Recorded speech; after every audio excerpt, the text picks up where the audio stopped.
This orchid has become a victim of its own success. It has grown so well that it's overcrowded itself, and that's what limited its flowering. Actually, it stopped it flowering altogether this year. Let's divide and propagate it so that we can get better flowering next year. Welcome to the Nature Company. This is Coelogyne pulverula, also known as Coelogyne diana, and today we're going to be showing you how to divide and propagate this plant. And there's a little secret to it to ensure that you can get the flowering as soon as possible after repotting. And if this is the kind of information you're interested in, please hit that subscribe button down below if you haven't already, and that notification bell to be notified of all our upcoming content so you don't miss out on a thing.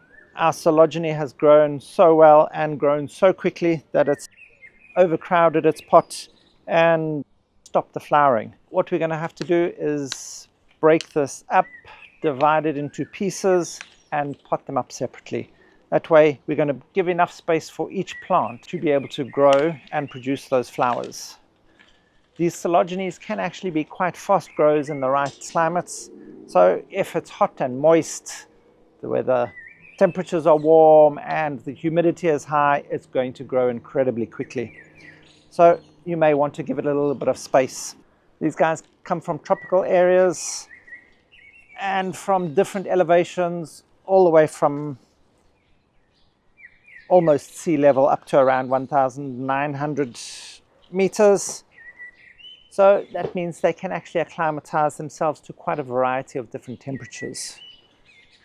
So they're actually relatively easy to grow. But of course, as I said, you get the fastest growing out of them when they are in those hot, moist climates. We can see how well grown it is. It doesn't want to leave this basket. It's actually pushed open the sides, so it's making it difficult to come out. There we go. Look at that huge amount of root volume.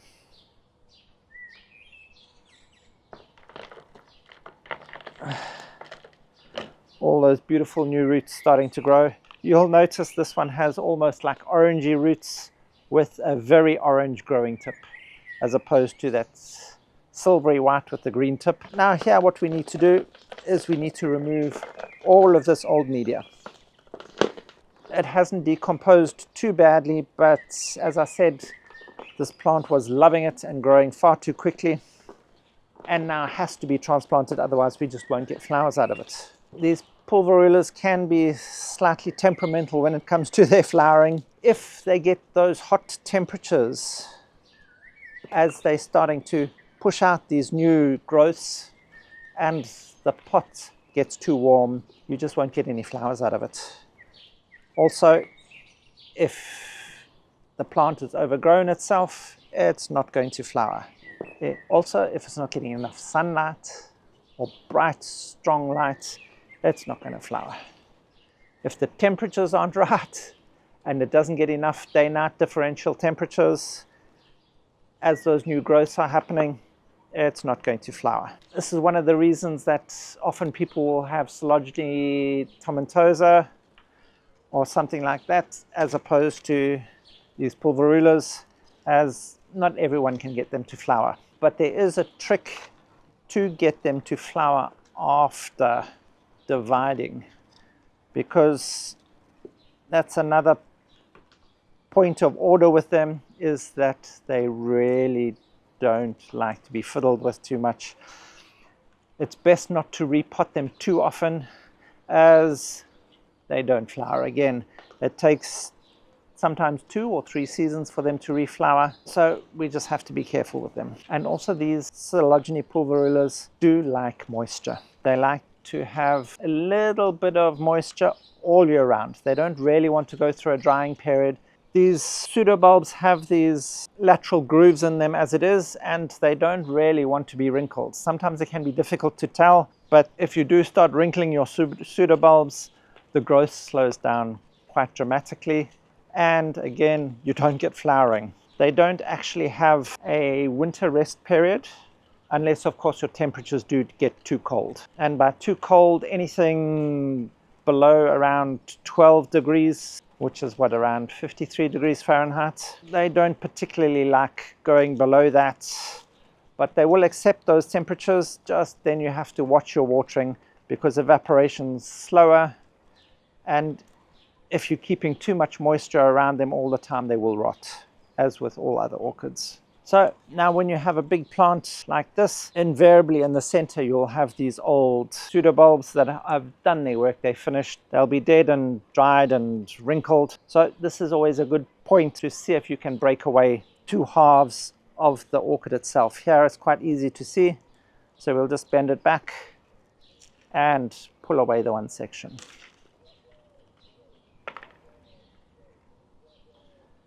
Now all of these old dead and dying pseudobulbs, we're just going to carefully pull back and tear off.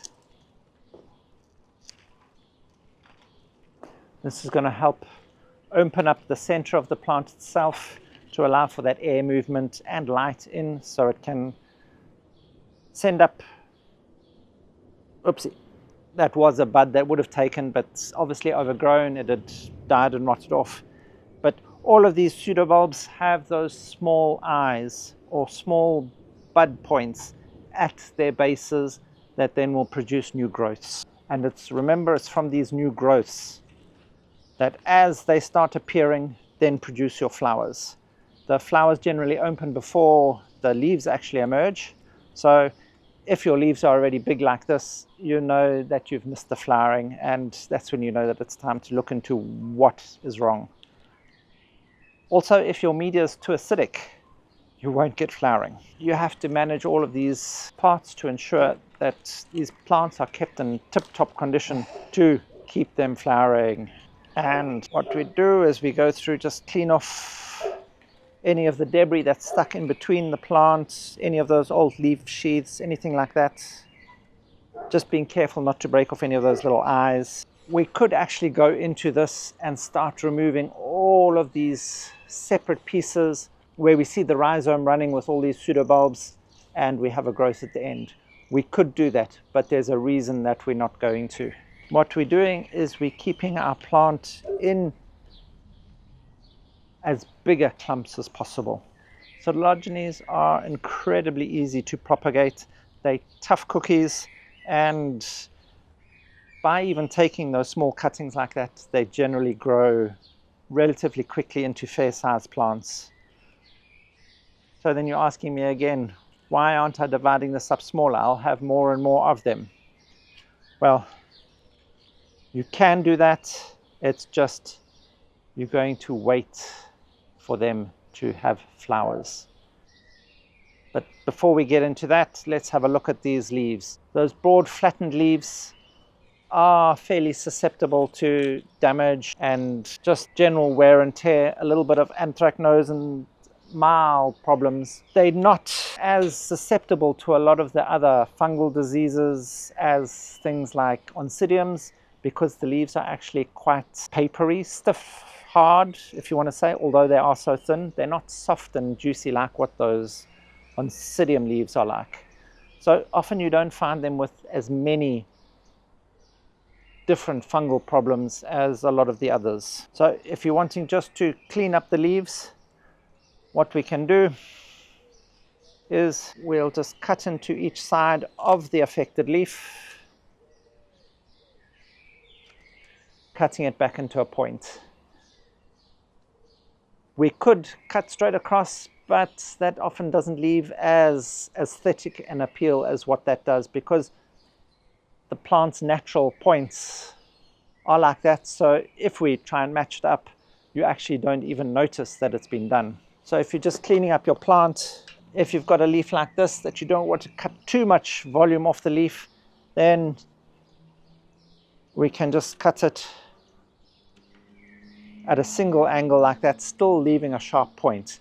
It gives pretty much the same visual effect, and you don't notice as much as if I were to just cut straight across. So we just like to keep our orchid with as much of a natural look as possible. It just tidies it up, makes it look neater. And there we go. You'd hardly say any leaf trimming had been done at all. Let's just put that aside, clean this up, so we don't have to fight with the mess. So another thing we'll just do here is we'll just go through pulling and cutting out any of those old, either broken roots that we've broken during this unpotting, or any of those dead, non-functioning roots. And again, with these coelogynes, I try not to remove too much of the root volume, as I would with certain other orchids, because we really want these to try and recover as quickly as possible. And a lot of these roots were in really good nick. We're just removing out some of the parts that basically are damaged. And also, when I am propagating orchids such as these, I generally go in a little bit harder in amongst the roots to make sure I have everything out than I would if I was just repotting. Because if I was just repotting, I would have left this section of root as it is, just to make sure that I didn't do any damage to it. But propagating, I know I'm going to be waiting a while for the flowers anyway, so I'm just going in there, really cleaning up well. But again, then I'm doing more damage than what I would like to. Making sure any dead parts of those rhizomes are taken off. And what I'll do now, before I actually start transplanting, is I'm going to take that famous garlic tonic and give this a good old spray. This helps reduce the transplant shock and just gives that orchid that little bit of a kick and boost that it needs at this point, thinking that we're trying to kill it. We're just going to give this a good general spray over. Not only is it going to help boost the vitality, if there are any insects or anything hiding on in between, if there's any fungal activity happening, this is going to help reduce any of that down, help kill off those insects, and then, as I said, give that orchid the boost. Then what we'll do is these little cut open surfaces where we've broken apart the plant from the other sections, we'll just take a dash of cinnamon onto our finger and dab it onto that wound area. We're not sprinkling it all over the roots or all over the leaves or anything. We're just dabbing it onto that wound so that it can help heal that wound. It will desiccate the area, speed up the healing, and not allow any infections in. So now we're just going to get to the repotting. Again, we've got these nice little hanging baskets that I talk about all the time, with the reservoir at the bottom that we take the hole off so the water can run straight out. That allows air, and we've made our holes all the way through. So we'll just get straight to the repotting. We're going to be using a media that's 50% sphagnum moss, 25% charcoal, and 25% bark. And again, you notice my big charcoal, that's just to help maintain the structure when everything's planted in, so that that sphagnum moss can't then compact itself, and that will limit the air movement and hold too much moisture.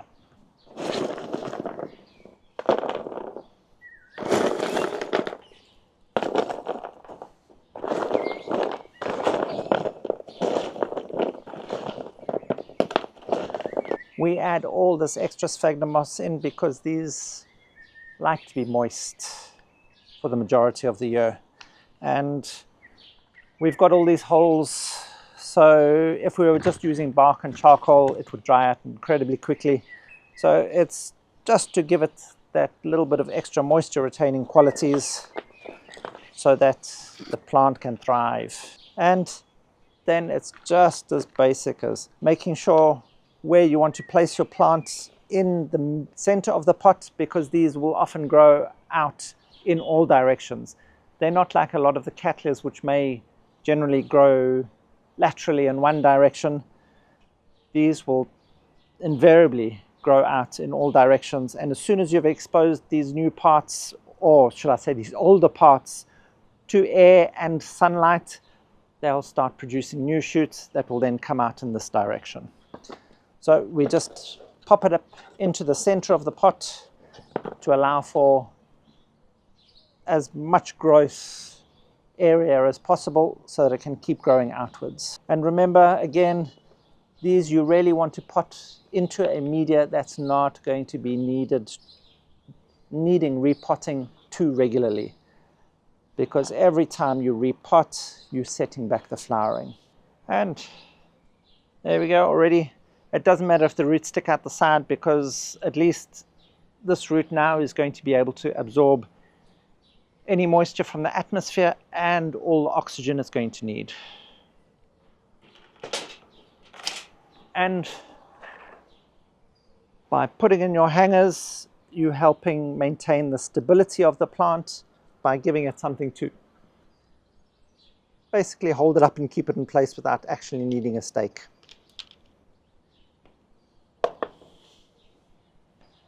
And there we go.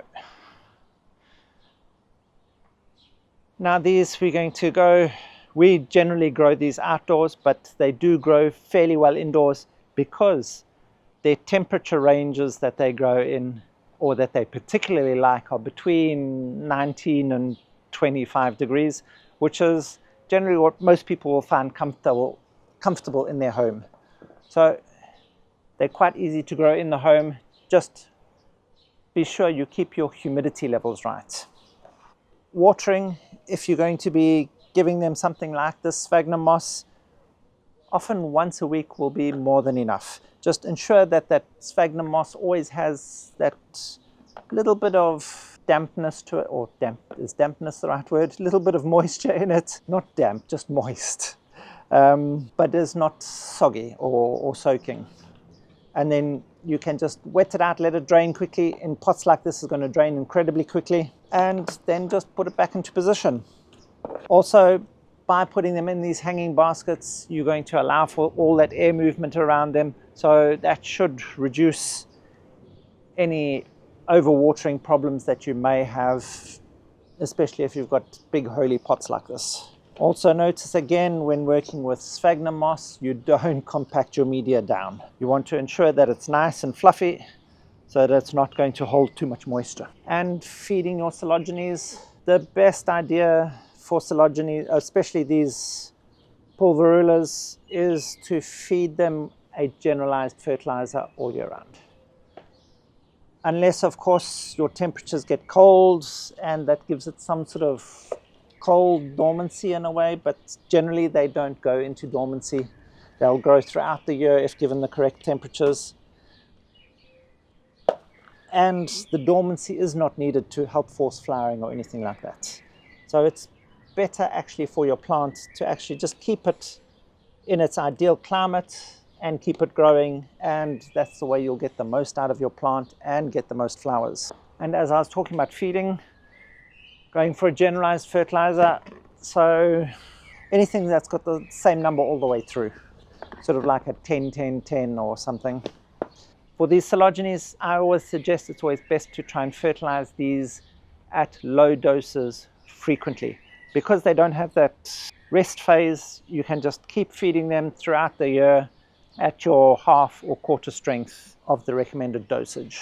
We generally use organic fertilizers, which are naturally a lot less concentrated than those chemical ones, and we feed ours every week.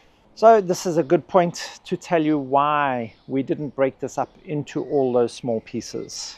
For one, not only does it take them a while to rebalance themselves after repotting to flower again, but also if the offset you have taken is too small, it's going to take a long time to flower. Your plant itself has to get to a reasonable size before the orchid will start to flowering. So even if you've got some really large pseudobulbs on it, that's not going to make a difference. What it needs is the number of pseudobulbs. It seems to only really want to flower when it's grown up, if you want to put it that way, when it's formed into a big enough plant, and then it can say, okay, let's go for it. So this looks like the pot's going to be too small. We'll just pop this up into a bigger basket to allow for that little bit of extra time of growing. So there we go, a nice large hanging basket. That will give it 2 or 3 years of growth. And if I'm going to be growing it in the basket for so long, you ask, isn't the sphagnum moss and bark are going to decompose. Well, that's one of the reasons for the charcoal. The charcoal helps bind those chemicals that are produced in the decomposition process that help, for one, not only stop it from becoming more acidic, but also slows down the decomposition process. So you get bonuses all around. Just mix up some more media for this large basket. And with these coelogynes, I don't have to be so careful about the depth of the basket I'm using, because they have vigorous growth habits with vigorous root systems. It's not like those stanhopias that want to flower through the bottom. They're going to flower through the very tips of those new growths, and those flowers are going to cascade out the side. And there we go. It really is just quite as simple as that. We've now got 3 of these beautiful plants available. And yes, we're not going to get flowers next year, but hopefully from this one, with the large growth it already has, we should get flowers the following. And now with these, I'll hang them up in position. They're going to get just that teensy weensy bit of morning sun directly, and then bright light for the rest of the day. They do like to get at least 10 to 12 hours of light every day. So if you're growing them indoors and your daylight hours are limited, please use grow lights to give them the amount of light that they need. And we'll be watching carefully how they grow. They've got all this strong new growth happening on them already. So we'll be using our garlic water or garlic tonic on them perhaps 2 or 3 times in the next month or so, just to ensure they've got the boost that they need to keep going. And then they're probably ready to go into their normal care schedule. So the basic care routine of these is being watered once a week, and we feed them with every watering. We use an organic plant food with them, so the dilution is already very low, and we still give them a once a month flushing with just pure water. If they get rain that week, then they're actually just left to their own devices. We don't give extra food or extra water that week. So these coelogynes are actually hardy, adaptable plants and can grow in a lot of different environments. The only problem is when it comes to the flowering. So ensure that you stick to the routine for flowering, and they'll bless you with those curtains of flowers up to 1 meter long. And if you need any more information on that, please check one of our previous videos. We'll put the link in the description box down below, and that explains everything that you need to know about how to get them to flower. And if you have any other questions whatsoever, just pop it in the comment box down below and we'll be sure to get back to you. Also, Ed posts a lot of orchid related content in that Buy Me a Coffee link down below. Please don't be shy, sign up, become a member, get access to all the members only content too, and grow like a pro. And thank you for watching. If you found any of this information helpful, please hit that like button, hit that subscribe button down below, and that notification bell, bing bong, to be notified of all our upcoming content so you don't miss out on a thing. Help us grow as we help your orchids grow.